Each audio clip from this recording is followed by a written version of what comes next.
Operation നുങ്കൂറാണ്. അത് രാജ്യവ്യാപകമായി അതിൻ്റെ സെർച്ചൊക്കെ നടന്നുകൊണ്ടിരിക്കുകയാണ്. ഭൂട്ടാനിൽ വാഹനങ്ങൾ രജിസ്റ്റർ ചെയ്തിട്ട് അത് ഇന്ത്യയിൽ കൊണ്ടുവന്ന് ഇവിടെ വിൽപ്പന നടത്തുന്ന, നികുതി വെട്ടിച്ച് വിൽപ്പന നടത്തുന്ന ഒരു സംഭവമാണ്. അത് കുറേ കാലങ്ങളായിട്ട് നടന്നു വരുന്നൊരു കാര്യമാണ്. അതിലാണ് ഇപ്പോൾ സെർച്ച് നടക്കുന്നത്. കേരളത്തിൽ ഇപ്പോൾ നമുക്കറിയാം ദുൽഖർ സൽമാൻ്റെയും പൃഥ്വിരാജിൻ്റെയും വീടുകൾ ഉൾപ്പെടെ പല വണ്ടികളും പിടിച്ചെടുത്തിട്ടുണ്ട്. എല്ലാ ജില്ലകളിലും ഇതിൻ്റെ സെർച്ച് നടക്കുന്നുണ്ടെന്ന് മനസ്സിലാക്കുന്നു. നൗഫൽ, ഇത് ഒരു സിനിമാ കഥ പോലെ നമുക്ക് തോന്നുന്ന അത്രയും ത്രില്ലിംഗ് ആയിട്ടുള്ള ഒരു പരിപാടിയാണ് ഈ ചെയ്തുകൊണ്ടിരിക്കുന്നത്. അപ്പം അത് എത്രത്തോളം സെർച്ച് എത്രത്തോളം സ്ട്രോങ് ആക്കാനാണ് ഉദ്ദേശിക്കുന്നത് കേന്ദ്രം? ഇത് വളരെ എളുപ്പത്തിൽ നടത്താവുന്ന തട്ടിപ്പായിട്ടാണ് എനിക്ക് തോന്നിയത്. കാരണം 2022 ശരിക്കും ഈ കസ്റ്റംസ് ഒരു വാഹനവുമായി ബന്ധപ്പെട്ട് ഇത്തരത്തിലൊരു തട്ടിപ്പ് നടക്കുന്നതായിട്ട് മനസ്സിലായത്. അന്ന് 2022 ഹിമാചലിലുള്ള ഒരു വാഹനം ഡൽഹിയിലുള്ള ഒരു മനുഷ്യൻ വാങ്ങുകയാണ്. അത് ടൊയോട്ടോ പ്രാഡോ എന്ന് പറയുന്നൊരു വാഹനമാണ്. ടൊയോട്ടോയുടെ പ്രാഡോ എന്ന വാഹനത്തിന് 1 ലക്ഷം രൂപയ്ക്കാണ് ഹിമാചലിൽ നിന്ന് ഡൽഹിയിലുള്ള ഒരാൾ ഈ വാഹനം വാങ്ങുന്നത്. അത് പരിശോധിച്ചപ്പോഴാണ് ഇതിൻ്റെ പിന്നാമ്പുറ കഥകളിലേക്ക് കാര്യങ്ങൾ പോകുന്നത്. കാരണം 1 ലക്ഷം രൂപയ്ക്ക് എന്തായാലും ഈ വാഹനം വാങ്ങാൻ പറ്റില്ല. അത് പല വേരിയൻറ്റുകളുണ്ട്. അത് 96 ലക്ഷം രൂപ വരെ വരുന്ന വാഹനം അതിലുണ്ട്. അപ്പോൾ അതിൻ്റെ പിന്നാമ്പുറം അന്വേഷിച്ചപ്പോഴാണ് ഈ വണ്ടിയുടെ വരവ് ഇന്ത്യയിൽ നിന്നല്ല എന്ന് മനസ്സിലായത്. അത് ഭൂട്ടാനിൽ നിന്ന് വന്നത് ഹിമാചൽ പ്രദേശിലെത്തുകയും ഹിമാചലിൽ അത് അനധികൃതമായി രജിസ്റ്റർ ചെയ്യപ്പെടുകയും പിന്നീട് അത് രാജ്യത്തിൻ്റെ വിവിധ ഭാഗങ്ങളിലേക്ക് പോകുന്നതിൻ്റെ ഭാഗമായി ആദ്യം ഡൽഹിയിലേക്ക് അത് മറച്ചു വിൽക്കപ്പെടുകയാണ് ചെയ്തിരിക്കുന്നത്. ഡൽഹിയിൽ നിന്ന് പിന്നെ അത് മറ്റ് സംസ്ഥാനങ്ങളിലേക്ക് പോവുകയും ചെയ്തു. അതാണ് ഒരു രീതി. അങ്ങനെ കസ്റ്റംസ് ഇതുവരെ കണ്ടെത്തിയത് ഇങ്ങനെ 200ഓളം വാഹനങ്ങൾ രാജ്യത്തിൻ്റെ വിവിധ ഭാഗങ്ങളിലായി ഇങ്ങനെ വിൽക്കപ്പെട്ടിട്ടുണ്ട് എന്നുള്ളതാണ്.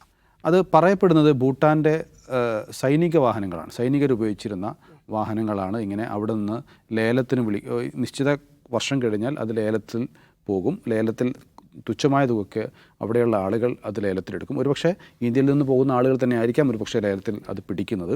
അത് പിന്നീട് ഹിമാചൽ ഷിംല റൂറൽ എന്ന് പറയുന്ന മോട്ടോർ വെഹിക്കിൾ ഡിപ്പാർട്ട്മെൻറ്റ് ഓഫീസിൽ നിന്നാണ്, അവിടെയാണ് ഇത് രജിസ്റ്റർ ചെയ്യപ്പെടുന്നത്. അതിനുശേഷം അത് കേരളമടക്കമുള്ള വിവിധ സംസ്ഥാനങ്ങളിലേക്ക് വൻ തുകക്ക് അത് വിൽപ്പന നടത്തുമെന്നുള്ളതാണ്.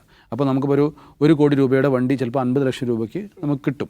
ഒരുപക്ഷെ അതിനേക്കാൾ വലിയ മൂല്യത്തിൽ, 1 കോടിയേക്കാൾ മൂല്യത്തിൽ, കാരണം ഇതിൻ്റെ സൈനികർ ഉപയോഗിച്ച വാഹനം എന്ന് പറയുമ്പോൾ പിന്നെ അതിനൊരു വിൻറ്റേജ് മൂല്യം, അങ്ങനെ കുറേ സംഗതികളൊക്കെ ഉണ്ടല്ലോ. ഇപ്പോൾ ഈ വണ്ടി ഭ്രാന്തന്മാരുണ്ടാവുമല്ലോ, അവർക്ക് ഏത് വണ്ടിയും അവർ എത്ര പൈസ കൊടുത്തും വാങ്ങും. അവർക്ക് ഇഷ്ടപ്പെട്ടതാണെങ്കിൽ അവർ എത്ര കാശ് കൊടുത്തും അവർ വാങ്ങും. അങ്ങനെയും അത് വിൽക്കപ്പെടുന്നുണ്ടാകും. അപ്പം ഇതിൽ നിന്നും പാലിക്കപ്പെടാത്തൊരു സംഗതി രാജ്യത്തിൻ്റെ നിയമങ്ങളാണ്.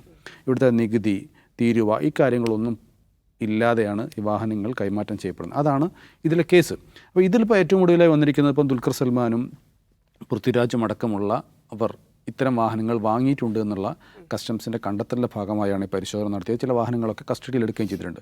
ഒരു പക്ഷേ ഈ ദുൽഖർ സൽമാനോ പൃഥ്വിരാജോ അറിയുമായിരിക്കില്ല ഇത് ഭൂട്ടാനിൽ നിന്ന് അനധികൃതമായി കടത്തപ്പെട്ട വാഹനമാണെന്ന്. ഒരു പക്ഷേ അങ്ങനെ അവർക്ക് വാദിക്കുകയും ചെയ്യാം. കാരണം ഞാൻ അജിംസിൻ്റെ കയ്യിൽ നിന്നാണ് വാഹനം വാങ്ങുന്നത്, അജിംസ് ഇത് ധന്യയുടെ കയ്യിൽ നിന്നാണ് വാങ്ങിയത്, ധന്യ വേറെ ആടുന്ന കയ്യിൽ. അപ്പം അജിംസ് ഇത് വാങ്ങുന്ന സമയത്ത് ഇത് ഭൂട്ടാനിൽ നിന്ന് വന്ന വാഹനമാണെന്ന് ഒരു പക്ഷേ അറിഞ്ഞിരിക്കില്ല, അറിയാനും സാധ്യതയുണ്ട്. പക്ഷേ എനിക്ക് എന്ത് വാദിക്കാം?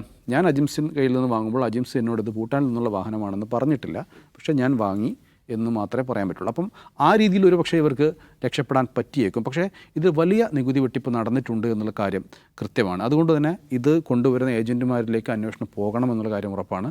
അങ്ങനെ പോയി കഴിഞ്ഞാൽ അതൊരു വലിയൊരു മാഫിയ ഇതിൻ്റെ പിന്നിലുണ്ടാകും എന്നുള്ള കാര്യം. കാരണം വൻ ലാഭമാണ്. 1 ലക്ഷം രൂപയുടെ വണ്ടി 30 ലക്ഷത്തിനും 40 ലക്ഷം രൂപയ്ക്കൊക്കെയാണ് വിൽക്കുന്നത്. അപ്പം അത് ലാഭം ഒന്ന് കണക്കൂട്ടി നോക്ക്, അത്രത്തോളം ലാഭം ഉണ്ടാക്കുന്നു.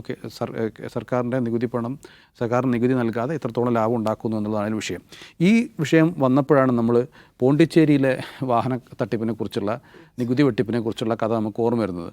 അതിലേറ്റവും പ്രധാനപ്പെട്ട ഒരു പ്രതി ഇപ്പോൾ മന്ത്രിയാണ്, കേന്ദ്രമന്ത്രിയാണ് എന്നുള്ളതാണ്. അദ്ദേഹം സുരേഷ് ഗോപി എന്ന് പറയുന്ന അദ്ദേഹം കേസ് പിൻവലിക്കണമെന്ന് ആവശ്യപ്പെട്ട്, കേസ് റദ്ദാക്കണമെന്ന് ആവശ്യപ്പെട്ട് കോടതിയെ സമീപിച്ചെങ്കിലും കഴിഞ്ഞ ഏപ്രിൽ കോടതി അത് സ്വീകരിച്ചില്ല. അന്ന് അദ്ദേഹം ചെയ്തിരിക്കുന്നത് നോക്കണം. ഇപ്പം പൃഥ്വിരാജിനും ദുൽഖറിനും കാര്യം അവിടെ നിൽക്കട്ടെ, ഞാൻ പറഞ്ഞല്ലോ, അവർ അറിഞ്ഞെന്നും അറിഞ്ഞില്ലെന്നും നമുക്ക് പറയാം. പക്ഷേ സുരേഷ് ഗോപി ചെയ്തിരിക്കുന്നത് എന്താണ്? ആ കേസ് എന്താണ്? പോണ്ടിച്ചേരിയിലെ ചാവടി എന്ന് പറയുന്ന സ്ഥലത്ത് അപ്പാർട്ട്മെൻറ്റിൽ താമസക്കാരനാണ് എന്ന് പറഞ്ഞുകൊണ്ടാണ് പോണ്ടിച്ചേരിയിൽ നിന്ന് അദ്ദേഹം വണ്ടി വാങ്ങിയിരിക്കുന്നത്. പോണ്ടിച്ചേരിയിൽ ടാക്സ് റിഡക്ഷൻ ഉണ്ടെന്ന് നമുക്കറിയാലോ. അപ്പം അവിടെയുള്ള താമസക്കാർക്ക് മാത്രമേ അവിടെയുള്ള സാധനങ്ങൾ വാങ്ങാൻ പറ്റുള്ളൂ. അപ്പോൾ ഇദ്ദേഹം അന്ന് തിരുവനന്തപുരത്താണ്. തിരുവനന്തപുരത്തുള്ള സുരേഷ് ഗോപി പോണ്ടിച്ചേരിയിൽ അപ്പാർട്ട്മെൻറ്റിൽ മേൽവിലാസത്തിൽ അദ്ദേഹം വണ്ടി വാങ്ങുന്നു. അങ്ങനെയാണ് ഈ കേസ് വരുന്നത്. 2 വാഹനം വാങ്ങിയെന്നാണ് പരാതി ഉയർന്നിരുന്നത്. പക്ഷേ ഒരു വാഹനത്തിൻ്റെ പേരിൽ മാത്രമേ കേസ് വന്നിട്ടുള്ളൂ. തുടർന്ന് അദ്ദേഹം നിരവധി തവണ കോടതിയെ സമീപിക്കുകയും കേസ് റദ്ദാക്കണമെന്ന് ആവശ്യപ്പെടുകയും ചെയ്തു. പക്ഷേ കോടതി അത് സമ്മതിച്ചില്ല. 16 ലക്ഷം രൂപയുടെ തട്ടിപ്പ് സുരേഷ് ഗോപി നടത്തിയെന്നാണ് ഈ FIR-ലുള്ളത്. 30 ലക്ഷം വരെ സർക്കാർ നഷ്ടമുണ്ടായി എന്നുള്ളതാണ് കണക്ക് പുറത്തു വരുന്നത്. ഏതായാലും ഈ കാര്യത്തിൽ സുരേഷ് ഗോപിയെ കൂടി സ്മരിച്ചുകൊണ്ടാണ് നമുക്ക് ഈ റെയ്ഡിനെ ഓർക്കാൻ പറ്റും. ഇങ്ങനെ ഈ ടാക്സ് തട്ടിപ്പ് പലതരത്തിൽ സംഭവിച്ചിട്ടുണ്ട്. നമുക്ക് കുറേ വാർത്തകളും സംഭവങ്ങളും അറിയാം. പക്ഷേ ഈ സംഭവത്തിൽ എന്താണ് തോന്നുന്നത്? അതായത് ഇതിപ്പം ആളുകൾക്ക് സ്വാഭാവികമായിട്ടും ദുൽഖർ അങ്ങനെ ചെയ്തോ എന്നുള്ളൊരു സാധനം ഉണ്ടാവുമല്ലോ. ഇനിയിപ്പോൾ അവരെ അറിഞ്ഞുകൊണ്ടായിരിക്കും. അവിടെ ആ ചോദ്യമാണ് ഇതിൽ ഏറ്റവും പ്രസക്തം. ദുൽഖർ അങ്ങനെ ചെയ്തു. ദുൽഖർ മമ്മൂട്ടിയൊക്കെ വണ്ടി പ്രാന്തന്മാരാണ് നമുക്കറിയാം. ഇന്ന് അവരുടെ വിഷ്വൽ നമ്മൾ കണ്ടില്ലേ, മമ്മൂട്ടിയുടെ ഗരാജിൽ കിടക്കുന്ന വിൻറ്റേജ് കാറുകളുടെ എണ്ണം എത്ര എണ്ണമാണ്. അപ്പോൾ പൈസ വേണ്ടി വിൻറ്റേജ് കാറുകൾ വാങ്ങാൻ അതിലൊന്നും പ്രശ്നമൊന്നുമില്ല. ഇത് മമ്മൂട്ടിയും ദുൽഖർ സൽമാനും പൃഥ്വിരാജും ഇതൊക്കെ അറിഞ്ഞ് വാങ്ങിയതാണെന്ന് ഞാൻ വിശ്വസിക്കുന്നില്ല. ഇത് ഇന്ത്യയിലുള്ള പഴയ കാറാണെന്ന് വിചാരിച്ച് ഒരു വിൻറ്റേജ് ഭ്രമത്തിൽ അത് വാങ്ങിയതേ അവനെ വഴിയുള്ളൂ. ഇങ്ങനൊരു സംഭവം ഭൂട്ടാനിൽ നിന്ന് വ്യാപകമായി പഴയ വാഹനങ്ങൾ ഇവിടെ ഡൽഹിയിൽ കൊണ്ടുവന്ന്, ഹിമാചൽ വഴി ഡൽഹിയിൽ കൊണ്ടുവന്ന് രാജ്യത്തിൻ്റെ പല ഭാഗത്തും വിൽക്കുന്നുണ്ട്. അതിൽ ഭൂരിഭാഗം വണ്ടികളും കേരളത്തിലേക്ക് വരാൻ സാധ്യത. കാരണം കേരളത്തിൽ വണ്ടി ഭ്രാന്തന്മാർ കൂടുതലാണ്. അപ്പോൾ മാത്രമല്ല യൂസ്ഡ് കാർ ഷോറൂമുകൾ എത്രയാണ്. നമ്മൾ ഹൈവേയിലൊക്കെ പോയി കഴിഞ്ഞാൽ എത്രയോ യൂസ്ഡ് കാർ ഷോറൂമുകൾ കാണാറുണ്ട്. അപ്പോൾ അതിലിപ്പോൾ അമിത് ചക്കാലക്കലും ഉണ്ടെന്ന് തോന്നുന്നു. അമിത് ചക്കാലക്കിൻ്റെ അപ്പോൾ അമിത് ചക്കാലക്കലിനും വണ്ടി പ്രാന്തുണ്ട്. വണ്ടി ബിസിനസ്സൊക്കെ ഉള്ള ആളാണ് പുള്ളി. അപ്പോൾ ഇതിൻ്റെ പ്രശ്നം എന്താണെന്ന് വെച്ചാൽ ഇവരൊന്നും അറിഞ്ഞ് ഇത് ചെയ്യണമെന്നില്ല. അവർക്ക് വില കുറഞ്ഞ സാധനം കിട്ടുമ്പോൾ ഇപ്പോൾ ഡൽഹിയിൽ നിന്ന് വില കുറഞ്ഞ വാഹനങ്ങൾ കിട്ടും. ഡൽഹിയിൽ 15 വർഷത്തിൽ കൂടുതൽ വണ്ടി ഓടിക്കാൻ പാടില്ല. അപ്പോൾ അവിടെ നിന്നുള്ള വണ്ടികളൊക്കെ യൂസ്ഡ് കാർസൊക്കെ കേരളത്തിലേക്കാണ് കൂടുതലും വരുന്നത്. ഡീസൽ വാഹനങ്ങൾ. അപ്പോൾ ഇവിടെ വന്നിട്ട് അത് രജിസ്ട്രേഷൻ മാറ്റാണ് ചെയ്യുന്നത്. അപ്പം സ്വാഭാവികമായിട്ടും മമ്മൂട്ടിയോ ദുൽഖറോ ഒക്കെ കയ്യിൽ കാശുള്ളതുകൊണ്ട് അവർ വിൻഡ് വാങ്ങിയിട്ടുണ്ടാവും. പക്ഷേ ഇതിലെ പ്രശ്നം എന്താണെന്ന് വെച്ചാൽ ഇതൊരു ഓപ്പറേഷൻ നിംഖോർ അതെന്തോ ഭൂട്ടാനീസ് വേർഡാണ്. വണ്ടിക്ക് പറയുന്ന പേരാണത്. അങ്ങനെ ഒരു വെബ്സൈറ്റിനാണ് നിംഖോർ എന്ന് പറഞ്ഞൊരു വെബ്സൈറ്റ് ഉണ്ട് ഈ യൂസ്ഡ് കാർസ് വെക്കുന്നത്. അപ്പോൾ അങ്ങനെയൊക്കെ പേരിട്ട് ഇവരുടെ വീട് റെയ്ഡ് ചെയ്യുക എന്ന് പറഞ്ഞാൽ അതിന് വലിയ വേറെ ചില താല്പര്യമുണ്ടോ എന്ന് എനിക്ക് സംശയമുണ്ട്.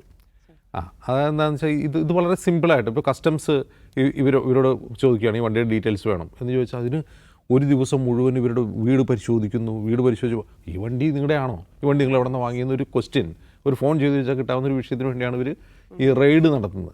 ഈ റെയ്ഡ് വേറെ എവിടെയും നടക്കുന്നില്ല, കേരളത്തിൽ മാത്രമേ ഉള്ളൂ. ശ്രദ്ധിക്കുക, ഇത് ഇന്ത്യ മുഴുവൻ വിറ്റുപോയ സാധനമാണ് എന്ന് മാത്രമല്ല കഴിഞ്ഞ ഓഗസ്റ്റിൽ തന്നെ രഹസ്യാന്വേഷണ ഏജൻസികൾ ഇത് കസ്റ്റംസിനെയും റവന്യൂ ഇൻ്റലിജൻസിനെ അറിയിച്ചാണ് ഇങ്ങനെ വണ്ടി വരുന്നുണ്ട്, ഇന്ത്യയിലെ പല സ്ഥലത്തും വിറ്റിട്ടുണ്ട്. പക്ഷേ കേരളത്തിൽ മാത്രം ഓപ്പറേഷൻ നിംഖോർ. അതെന്താണ് പരിപാടി? കാരണം ഇത് മമ്മൂട്ടിയും ദുൽഖറും പൃഥ്വിരാജും അമിത് ചക്കാലക്കലും മാത്രമല്ലല്ലോ വാങ്ങിയിട്ടുള്ളത്, ഇന്ത്യ മുഴുവൻ വാങ്ങിയിട്ടുണ്ട്. അപ്പോൾ അങ്ങനെയാണെങ്കിൽ ഇത് കേന്ദ്ര ഏജൻസികളുടെ ഒരു അമിത താല്പര്യമാണ് കേരളത്തോടുള്ളത് നമുക്ക് മനസ്സിലാക്കേണ്ടി വരും. മറ്റൊരു കാര്യം, ഇന്നിപ്പോൾ ഈ റെയ്ഡ് നടന്നുകൊണ്ടിരിക്കുമ്പോൾ നമ്മുടെ നാട്ടിലൊരു മെഗാസ്റ്റാർ ഫാൽക്കെ അവാർഡ് വാങ്ങുകയാണ് ഡൽഹിയിൽ. ഒരു മെഗാസ്റ്റാറിൻ്റെ വീട്ടിൽ റെയ്ഡ് നടക്കുകയാണ്. തൊട്ട് കഴിഞ്ഞ ദിവസമാണ് നരേന്ദ്രമോദിയുടെ ജന്മദിനത്തിൽ മമ്മൂട്ടി ഫേസ്ബുക്കിൽ വലിയ കുറിപ്പൊക്കെ ഇട്ട് ജന്മദിനാശംസകൾ നടത്തിയത്.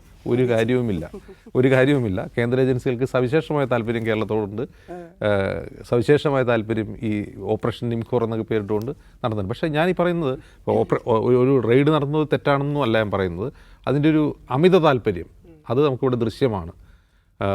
പിന്നെ രണ്ടാമത്തെ കാര്യം, നമ്മുടെ രാജ്യത്തിന് പുറത്തുനിന്ന് വാഹനങ്ങൾ ഇറക്കുമതി ചെയ്യാൻ നമുക്ക് റൂൾസ് ആൻഡ് റെഗുലേഷൻസ് ഉണ്ട്, അതിന് കസ്റ്റംസ് ഉണ്ട്, പല രീതിയിലുള്ള തീരുവകൾ അതിന് ചുമത്തേണ്ടി വരും. അതൊക്കെ മറികടന്നുകൊണ്ട് ഇപ്പോൾ നേപ്പാളിൽ നിന്നോ ഭൂട്ടാനിൽ നിന്നൊക്കെ വണ്ടി ഇറക്കാൻ തുടങ്ങിക്കഴിഞ്ഞാൽ അത് വലിയ പ്രശ്നം തന്നെയാണ്.